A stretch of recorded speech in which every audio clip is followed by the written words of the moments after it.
Bhuj ward number 1ના લોકો વિવિધ સમસ્યાને લઈ પરેશાન। સ્ટોરી રિપોર્ટ બાય કરણ વાઘેલા, ભુજ। નમસ્કાર મિત્રો, મા આશાપુરા અને કચ્છમાં આપણું સ્વાગત છે। જે રીતે આપણે વાત કરશો તો જે વોર્ડ નંબર 1 ને ઘણા સમયથી અહીંયા ગટર કચરો વગેરેની સમસ્યા આવતી હોય છે, પણ જ્યારે અહીંયાના આપણા કાઉન્સિલર જ્યારે આઈશુબેન સમા જ્યારે નગરસેવકો છે અને અહીંયા નગરપાલિકામાં ઘણી રજૂઆતો કરેલી છે, છતાંય પણ એનું કોઈ નિરાકરણ નથી આવ્યું। શું કામ કે આ નગરપાલિકા તંત્ર ખાલી માત્ર ને માત્ર વાયદા વચન દેવામાં આવતું હોય છે ને ક્યાંક ને ક્યાંક કામમાં નિષ્ફળ ગયા હોય એવું લાગી રહ્યું છે। ને હવે જ્યારે વોર્ડ નંબર 1ની વાત કરી તો જે હમણાં કાલે જ રમઝાન મહિનો શરૂ થવાનો છે, ત્યારે અહીંયા મસ્જિદ પણ આવેલી છે અને અહીંયાના વિસ્તારના લોકો એવું ઈચ્છે છે કે અમે નમાઝ પાડી હોય તો અમે કેમ પાડી શકીએ, કેમ કે ત્યારે જ આપણે વધારે એ લોકોના શબ્દોમાં સાંભળશું કે આઈશુબેન, આજે તમારા વિસ્તારમાં ઘણી બધી સમસ્યાઓ છે અને નગરપાલિકામાં પણ રજૂઆતો કરી છે,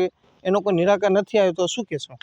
વોર્ડ નંબર 1 છે। વોર્ડ નંબર 1માં જોવા જઈએ તો ગટર ને સફાઈની બહુ કંટાળા છે। અમે અવારનવાર રજૂઆત પ્રમુખને કરી છે, ચેરમેનને કરી છે, જાદવ સાહેબને અત્યારે ચીફ ઓફિસર તરીકે એને નિમણૂક થઈ છે, એમને રજૂઆત કરી છે। 2 દિવસ પહેલાં અમે ગયા હતા સાહેબ કને, સાહેબ કીધું કે બેન તમારે તાત્કાલિક નિર્ણય કરાવી દેશું, ને ચેરમેન પણ કીધું આજથી અમારો રમજાન મહિનો બેસે છે, તમે અહીંયા જોઈ શકો છો માણસો નીકળી નથી શકતા, બાજુમાં મસ્જિદ છે ને દરગાહ છે। અવારનવાર રજૂઆત એવી રીતે અમે 3 મહિના છે એ લોકોને કરી છે, જાડી ચમડીવાળાને, ભાજપવાળાને, કાઉન્સિલરોને, ચેરમેનને, પ્રમુખને, આ લોકો દાદ જ નથી, તમે જાઓ તમારું કામ થઈ જશે। 2 દિવસ પહેલાં મારા સાથે બે ત્રણ બહેનો આલ્યું હતું, એ લોકો રજૂઆત કરી કે બેન તમારું કામ થઈ જશે।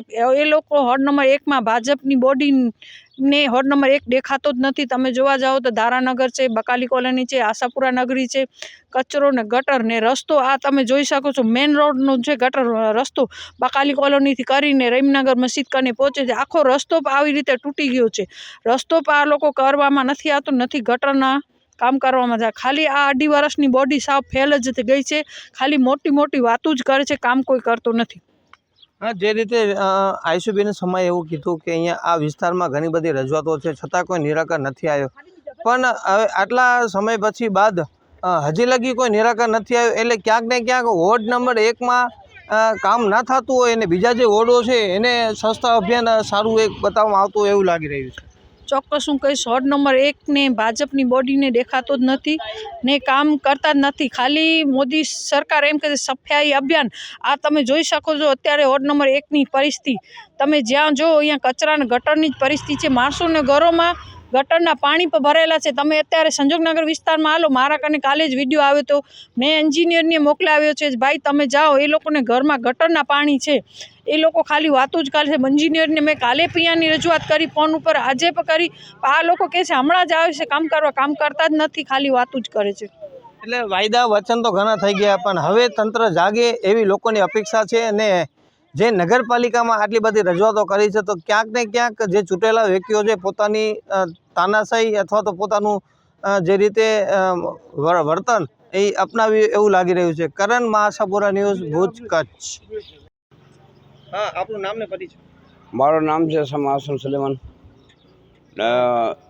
નગરપાલિકામાં રજૂઆત કરીને અમે થાકા છીએ, હવે માણસો બીમાર થાય છે, ગાયો અમારી મરે છે, આમાં ગટરનું પાણી પીએ છે, એમાં કોઈ પીરની દરગાહ છે, મસ્જિદ છે, નમાજ પઢી આવી શકે અને કોઈ દરગાહમાંથી જઈ શકે, તો અમારો આ રમઝાન ચાલુ થાય છે, હવે એ લોકોને શું કરવો છે નથી કરો, હજી અમે એ ઈચ્છા કરી છે અમે ગાંધીનગર સુધી જવાના છીએ।